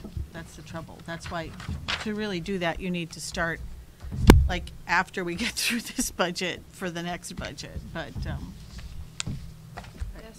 it's hard. Yes? Christian, if we weren't in the medical health benefit issue we were in, what Right. percentage of our budget would you normally earmark for that benefits? Good question. Well, I column. think typically we would do 6% or an increase So you're doing year over 6% year. and an additional 3?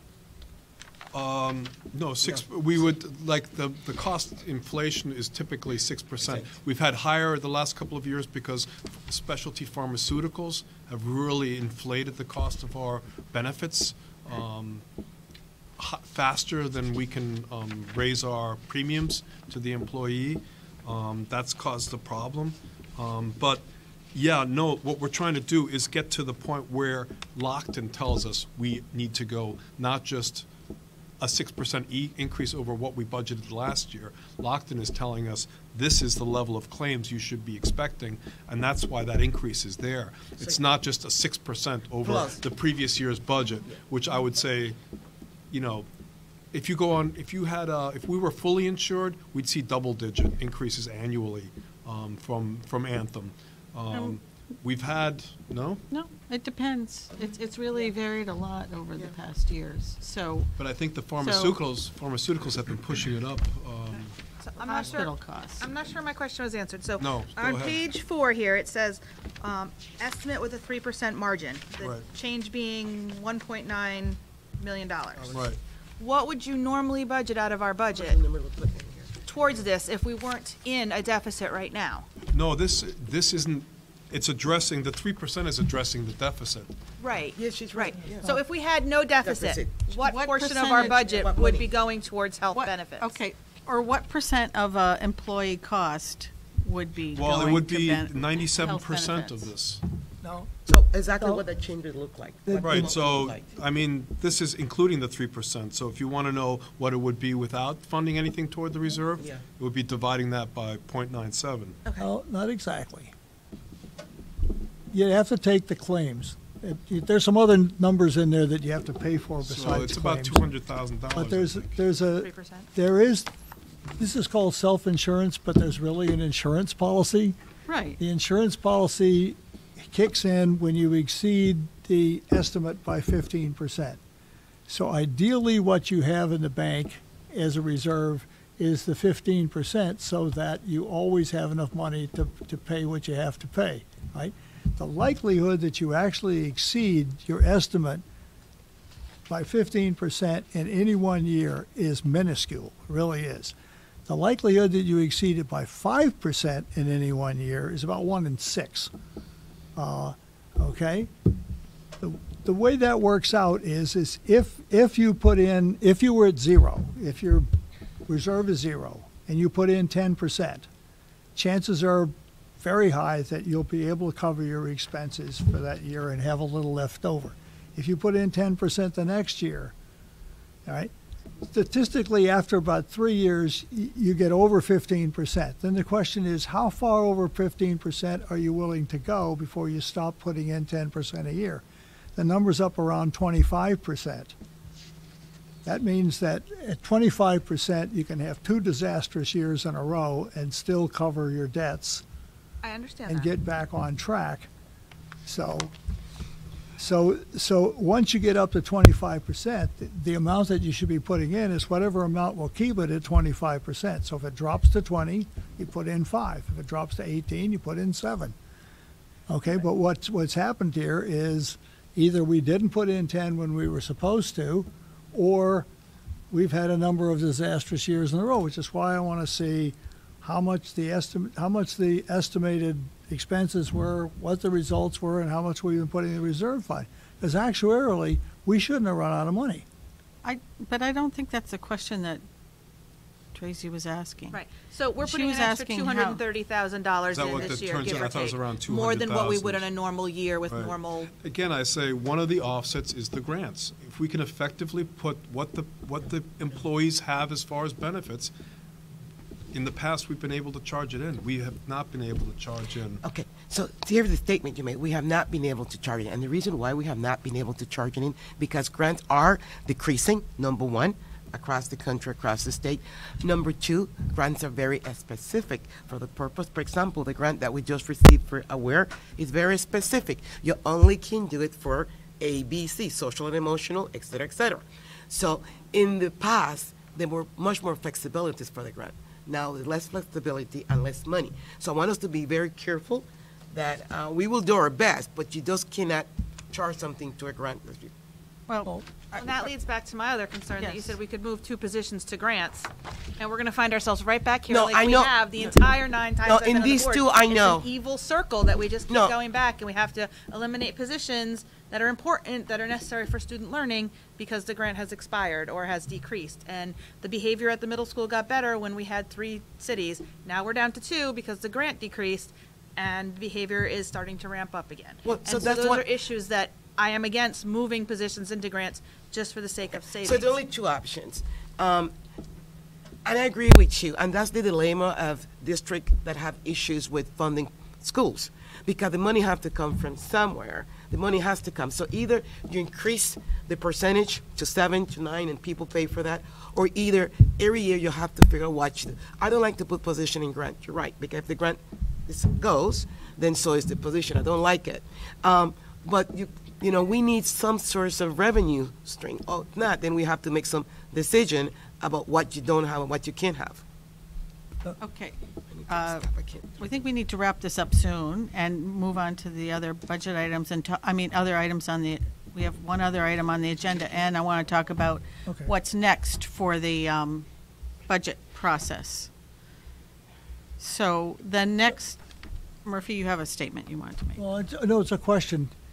Okay. If, it's probably to Mr. Johnson, if you put an individual on a grant, if we do transfer personnel, then their benefits get charged to the grant as well, correct? It's not just their If they have salary. single, we charge single. If they have double, we charge double. So If it's they have salary plus family, we charge benefits. family. But if the benefits include an additional share that goes into the reserve fund, that also gets transferred to the Ooh, grant, right? That's a good question.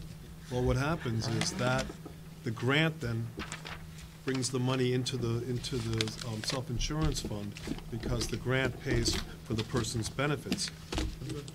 Well, So it but- pays for but his when you salary plus his calculate, when benefits. you calculate an employee's benefit, you calculate what their fraction of the total pool. So if we were putting in, well, you're saying 3% over the estimated, all right, so that extra 3% should also go along when We you only calculate charge that. exactly what the premium is that the person has. So, So we can't charge anything different than what they actually have.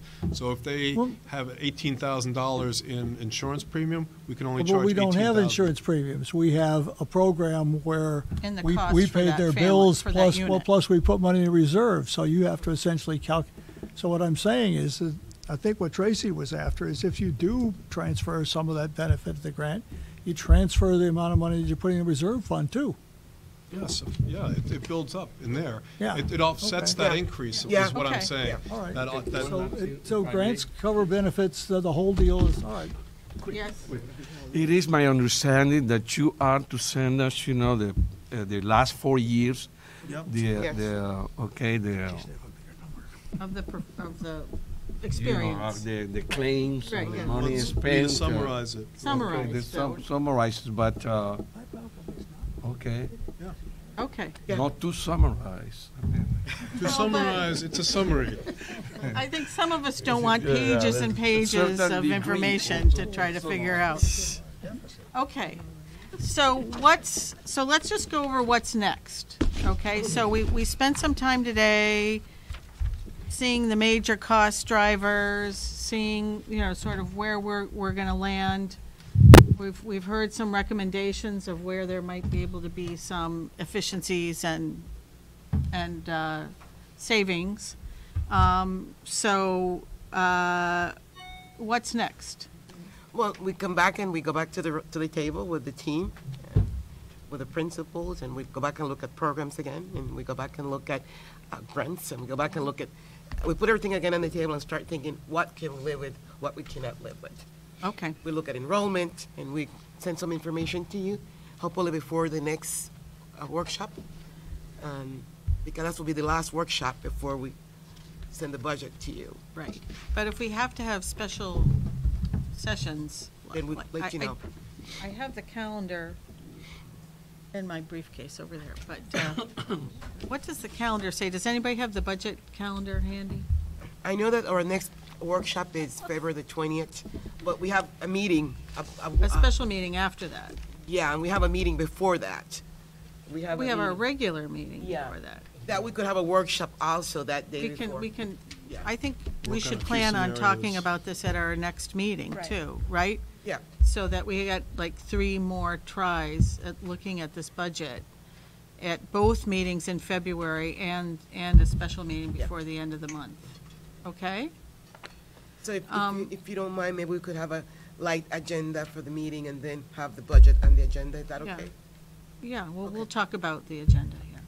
There may be some things we have to deal with, so it may be a long meeting. Feedback, but we didn't talk about feedback from the community forum. Oh, I didn't bring them with me, but I'm pretty sure Margaret can jump in. The community forum was very positive. We're very pleased to see, it was a combination of community advisory group plus the This was community last forum. Wednesday. Last Wednesday in the Cary Gallery, and it was well attended, so we're very happy to see some new members attended. We received lots of positive feedbacks. We received some suggestions about how to market the budget, how to get to different group of people, and lots of information, lots of suggestion about trying to get another polling place for the people in the heights that are not in the heights that cannot get out from the heights to they don't have transportation. That was really a really big one, but also very big about how do we communicate and what type of message and how we organize people that normally will not be voting for our budget. So that's the main part of the community forum. No negative feedback per se. Good comments about what they were seeing with improvement in the school. But yes, a discussion about how do we get to more people. Margaret, anything else that you? No, I mean, I think that summarizes it pretty well.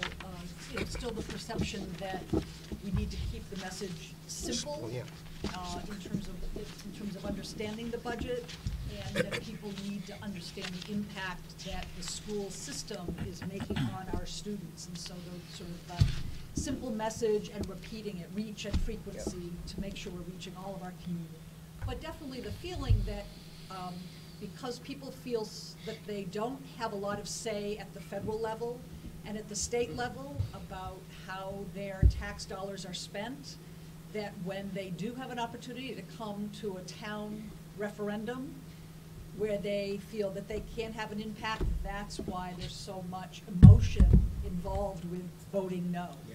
And so it's just because they Or voting can yes. touch this, or voting yes. So that was interesting, and especially with a few seniors who were there and speaking about that, and just that, you're voting to lower my income if I say yes. And so what do I need to hear to make that seem like a good proposition? So it was a good conversation. Good conversation. I think one of the takeaways, however, was understanding the budget better. I think that would be a takeaway. People want a budget that they can see and understand and read. So we really have to take a look at that. It seemed like our budget a little bit complicated for them. It's And really so hard there to was lots of conversation about a budget that is clear, very transparent was the word, but a budget that anyone can pick up and understand. Understand it. Okay. Yeah, I think that's Thank very you. important. Any questions about that? Okay. So I think we've, and yeah, I was just, Ilda had the calendar here. So we have our 2 meetings in February, and then we have a special meeting on the 27th. So just everybody should note on their calendars that we have 3 meetings in February to When's the go. first one? The first one is our regular meeting, which is, I have the 17th and 22nd according to the district website in February. it's the 2nd and 19th, 4th. Right, that, the 13th, I'm sorry, the 13th and 27th. This 13th and the 27th. And there's one the 20th. There's one the 20th? Okay. And Can we then we update have- the district calendar then to reflect that? 20 and 27. I don't know whose job that is. Margaret, please? Thank you. Keep So her the on 20th the is a calendar. budget meeting? Yeah. Just a budget meeting to talk On the about the calendar. budget. That's the 20th? Special meeting. Yeah, At 7 also? At 7. yeah. Thank you. I don't have that paper in front of me, sorry. And then finance and audit's meeting at 5, Right. the same Right, day, the right. 20th. No, finance and audit meets the 13th and the 27th. Okay, so it may be wrong on that, but they know when the finance and audit Okay. meets. Okay, so actually it would be really helpful if after today's meeting, we could get a reminder sent out to us with the correct dates, so everybody has them in their calendar.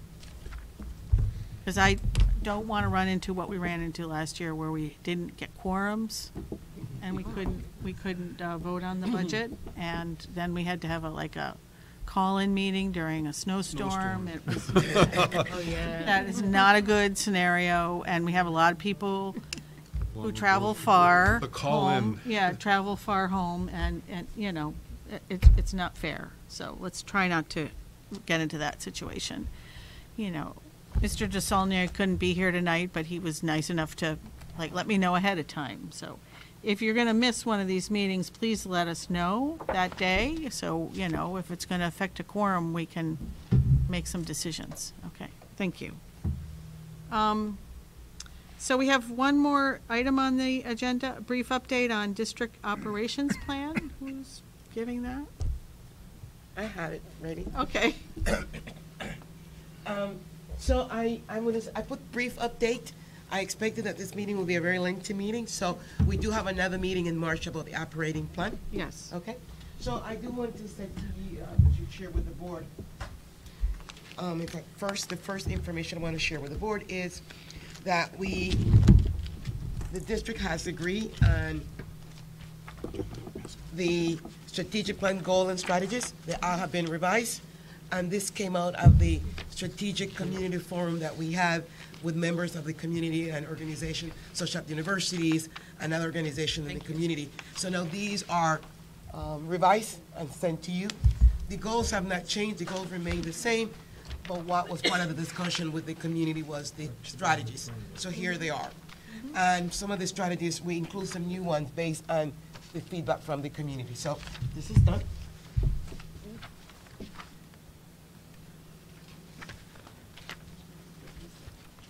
The second thing I want to share with you, and in March, I guess we'll go over much more in detail, is how are we monitoring the strategic plan? We monitoring the strategic plan through an operating plan. So every department has an operating plan. Every goal has an operating plan. What I'm showing you here is a template, and I think this one is goal 5. This is goal 5. So here, what I'm showing you here is goal 5 with all the strategies and action step. And so they fill this in, we meet, and this is how I monitor their plan. So this one is not filled out, so we have a conversation of where they are, if it's on target, is it completed, is it behind, is it on track, et cetera, et cetera. And so this all translate and is aligned to the strategic plan. What I'm going to show you is one that is completed.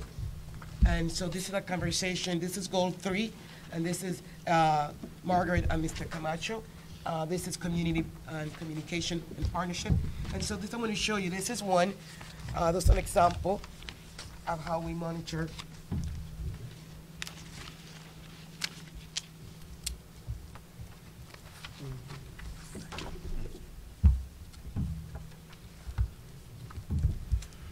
So this is a conversation that I had a couple days ago.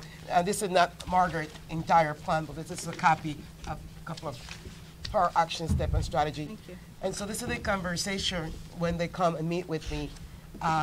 They color code to say where they are, they're on target, they're behind, they're completed, et cetera, and then there are notes on what are the next steps. So I meet with every cabinet member, like every 2 months, every 8 weeks, to go over to make sure that we are moving, or what support do they need, or what adjustment we need to make to the plan.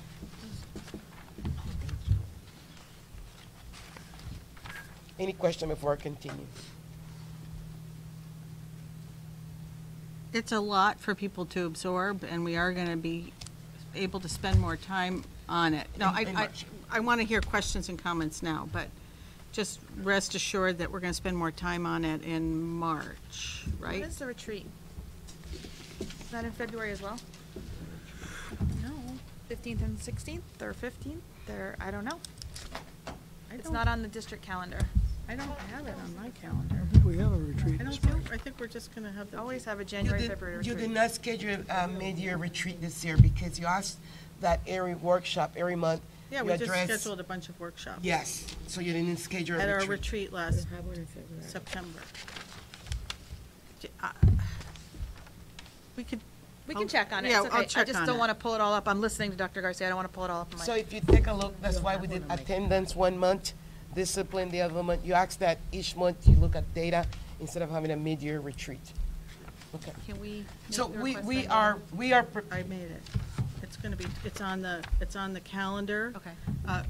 Excuse me, just so we're not talking, so, as I said at the last meeting, the last Board of Ed meeting earlier this month, when, at our last executive committee meeting, we revisited the list of things that people requested we talk about throughout the year at our board retreat last September. And we've put it all on, every one of those items is on the calendar between now and the summer. June, yeah. Yeah, between now and June. So at the workshops, at the workshop meetings for each month, we will be spending time on these items. So what we need to focus on right now is the budget, but when we get to the March meetings, we will be. so I can send Assuming that. it again this Friday, but I know we sent it out, but we can send that calendar again with what is scheduled for each month. Okay, thank We you. can send it over again. And Thank you, but Tracy, I did check on your request, and it is on there. Okay, thank you. Yeah, and we are, my team, my cabinet, we are ready to go over the operating plan with you, with our accomplishment and what we're working. We know that tonight is a link tonight and it's budget, but I do want to share with you another piece of information. For example, this is what each goal currently we are working on, some of the things that we're working on in each one of the goals. But we are ready to go over the plan with you, like how you see your color coded, having the discussion of where we are, if we're behind, why we're behind, if we're on track, what we expect to be accomplished. So these are a couple things that we're working on. For example, goal 1 right now is really working tremendous effort putting the implementation of the one-way dual program, the standard report card, and really the technology for the elementary school.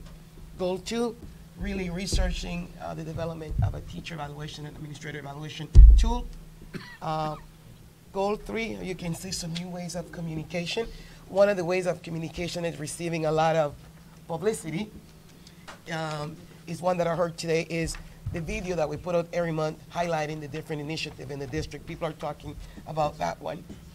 And goal 4, lots of efficiency in the area of Munis, Chromos. We have moved to electronic timekeeping, arbitrary pay. So we are moving away from paper, a lot of paper, to using technology more. And goal 5, really we're working on the social and emotional, restructure the autism program in the district, and also looking at diversity training for the staff. A big ticket item is the career pathways for the high school. That committee is working, and I have a meeting today on a regular basis, designing, I don't have a voice tomorrow, the career pathways for the high school. So these are some big ticket items that we're currently working on. But we are ready to go over the plan with you in March. Questions, comments? Yes. I hate to be beating a dead horse, but at the last high school renovation committee meeting, not yesterday, the week, 2 weeks ago, Dr. Garcia said that at this meeting, the Board of Ed would have updated ed specs to approve. Okay. That is the big thing right now, that is, what Mary can attest to this with me, that is the big thing that is holding up that committee moving forward. So It's let me over a explain, year, and because, I'm let me Okay, explain. concerned. Can we let her finish? Yeah, it's been over a year, and the committee's concerned, and Mike had asked Mary and I to kind of, and I'm happy to be the one to poke the stick, but it's got to get done, and we can't move forward now as a committee until we have the early childhood done. Aliki's been fabulous. We have central office done. That's been fabulous, and I feel, in my opinion, as a parent and as a member of that committee, the high school is being shoved to the side as something else that's also in this building besides early childhood and central offices, and that's unacceptable to me as someone on the Board of Ed, as a parent, as someone who values education. So Okay. let me respond. And I think what is important is that we need to know the entire picture, all the whole data and all the information, because there have been a lot of misinformation out there. So let's first start that the high school did have an SPEC. The high school went through a process to develop an SPEC. They developed an SPEC for a STEM school that the board approved. There were lots of meetings with teachers right here in this same room. They got together, they worked on their SPEC. Bill Chafin was in charge at that time and came every meeting and worked with the teachers. The board approved the SPEC, it went to the state. When the district decided to change from STEM to STEAM, then we have to go and revise the SPEC. The ed specs that we approved June of 2017 were STEAM. For STEAM. Okay, the problem is, I don't know why the architect is saying that these SPEC need to be revised. So this is what happened. The architect would tell us we need some new SPEC, we get the message, the high school team meets, they send the information back to the architect. The architect would say, it's not correct, this is not what I want. 3 back and forth. Finally, we said, don't tell us what you need. Come and meet with the high school and meet with them. He met with them, they did a revision, it's not what he wants. So, a meeting again, he met with us, he gave us some sample, and so now we went and met, the high school met on Thursday with Collier, and Collier is sitting down with them, really helping them with the SPEC. They needed help with the SPEC, and I asked Mr. Roach to help them with the SPEC. But now they really have some help from Collier that is helping them with the SPEC. So hopefully they can get it done, but it's not that they have not been working on it. They're working it. It's not what is approved by Mr. Fryer. They send it back. They need this, they need that. But I think with Collier helping them now, that they will get it done. When we were at the meeting, I'm sorry. When will it Collier be met done? with them last Thursday at 11:30. But when will it be done? Well, I thought it would be done for this meeting, but Collier couldn't meet with them till, and I did say that, by the way, in the meeting, yes. But Collier couldn't meet with them did not meet with them till Thursday, this Thursday. So do you have an estimate? I of don't know, when? I didn't speak to Collier after the meeting yesterday, last Thursday, but I will speak with them. I know they have a meeting yesterday, but I didn't make that meeting because of something else. We heard at the beginning of the summer that we were going to be turned around over the summer. And then we heard in September at the retreat that it would be done before the beginning of October. But it's not that they did not When do we it. went- When we went to DAS, they Yeah. said, your ed specs are incomplete. Yeah. And put it back on the superintendent. It is your responsibility. And I'm not trying to be offensive or anything like that. It's the responsibility of this group right here to get these ed specs done, that is now holding up another project that is going to cost us more money the longer we defer being able to do. And you're construction. totally right. It's my responsibility, and I take it. And so I have to go outside because we needed help. By the way, I do not have the time to sit days and days with the high school working on the ed spec. I have nobody in staff. You know, Bill Chaffin is not here. I have nobody in staff to help me with that. I went out. We needed the help. I went to Collier, and I asked Collier to help us. And Collier came and sat down with the high school to help them. And they're coming back again to help us. I have to go and get the help outside. And you're totally right, because I needed the help. They needed the help to get it done. So, but I know you said you'd have them by today. Yeah. And we don't. So can we get a definitive answer? I will call Collier tomorrow. Can we get a definitive answer after you speak with Collier tomorrow? Can we get that for our Friday update? Would that be too much? Wild guess? I don't want to give you until I speak to Collier. Okay, well, today is Wednesday. Yeah, we call him tomorrow. And hopefully in our Friday update, we can get a date. That would be That's what you're asking for, right? That's what the committee's asking. Mike Callahan had asked Right. Mary and I to kind of see if we could get things moving. He asked if it was on this week's agenda. I said it was not because we had gotten the agenda yesterday and I'd seen it before I went to the meeting, just looked up at the agenda. And he said, can you see when it might be forthcoming? Okay. Because So we will sit Okay, down, Tracy. we will sit down with the high school and ask them to expedite it, but I will say the person that's helping us with that is Collier. Get done with it? It's Collier. I mean, Collier is sitting down with them and saying, this is what needs to be done, this is what needs to be, because they really did not know. Okay, the question that's been raised is, let's say we get it in the next week. Do we need to have a special meeting to When is our vote next on it? meeting, the 13th? Yeah, not I until the think 13th. Today's the 23rd. No, the question that's been raised by Murphy is, do we need to schedule a special meeting to approve it so that it can move Well, forward? I think if you had it ready by next Wednesday, we could have a special meeting next Wednesday specifically for the purpose of approving it, voting on a thing. And if not next Wednesday, there's the 6th, but I know that the problem is that when you're renovating a building, you're kind of stuck with when the weather's going to be good enough to stick a shovel in the ground and when the students are not in the building. So, right, which is why we need to yeah, move I this know. along. This has got to get done as quickly as it can. So can we get the ed spec done before next Wednesday? I don't know that. I No, will she's speak going to to- call tomorrow and get an answer.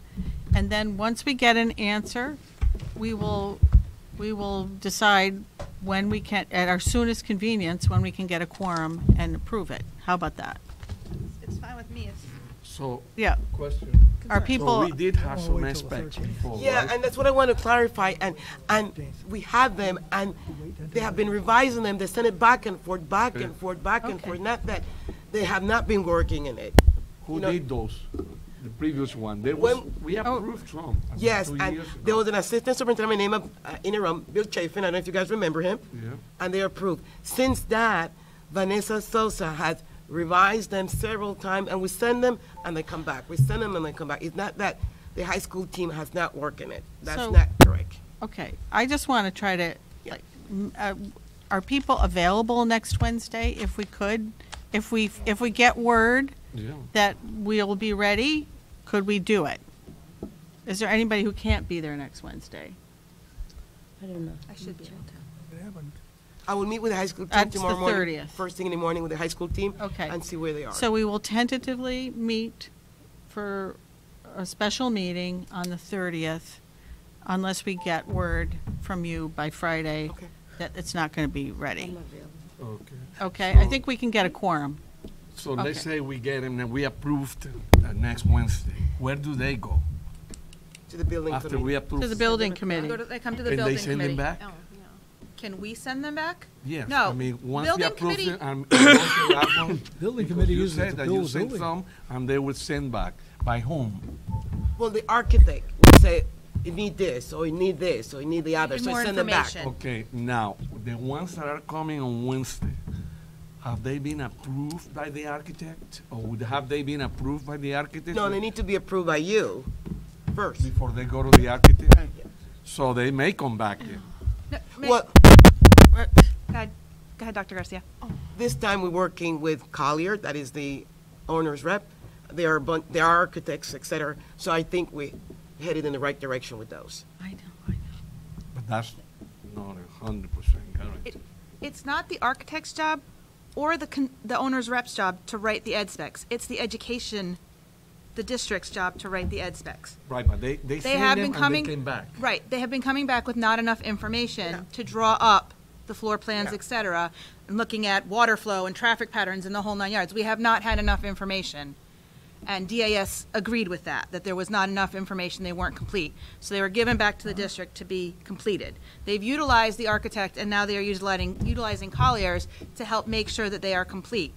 However, the Board of Ed needs to approve them. Right. And they send them to the building committee, and the building committee uses that as an educational blueprint to tell us where to put science labs, where to put entrances, where to put, if we put early childhood in the front of the building, then that's where we want the early fine. childhood entrance, that kind of stuff. My But whole- if we don't have that, we don't know where to start moving things within the building. My whole point is that I heard that they have been done, submitted, and then sent back.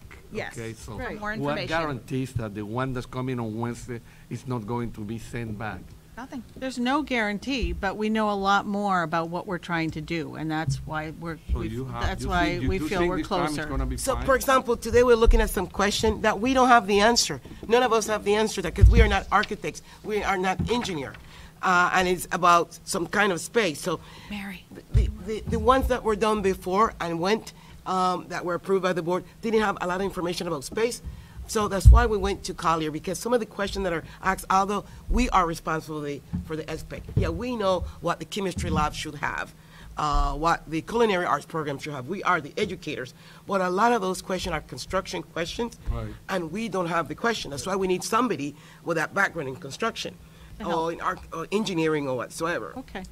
So, Mary, you had your hand up. Yeah, I was just going to say, some of the academic requirements will drive what the architect decides, and they absolutely won't make that call themselves. Yeah. Right. So the matter of how many, would there be divided science wings, or should they be together, that level of specificity, I think, was lacking.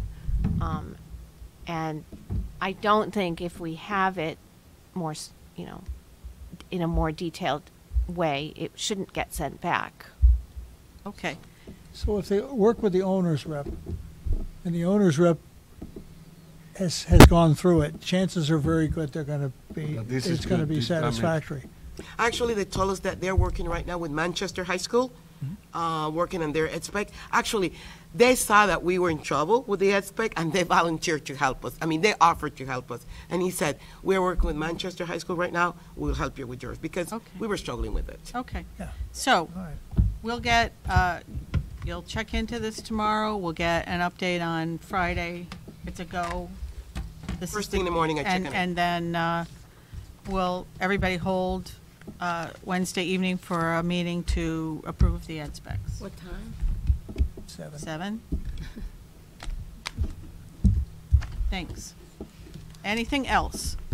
Where are the superintendent's awards tomorrow? At the middle school or at the high school? Middle school. Thank you. Yeah. So the superintendent's awards, 7 PM tomorrow at the middle school. Anything for public comment? Anybody? No public. Okay, entertain a motion to adjourn. So move. Second. We're adjourned at 9:06.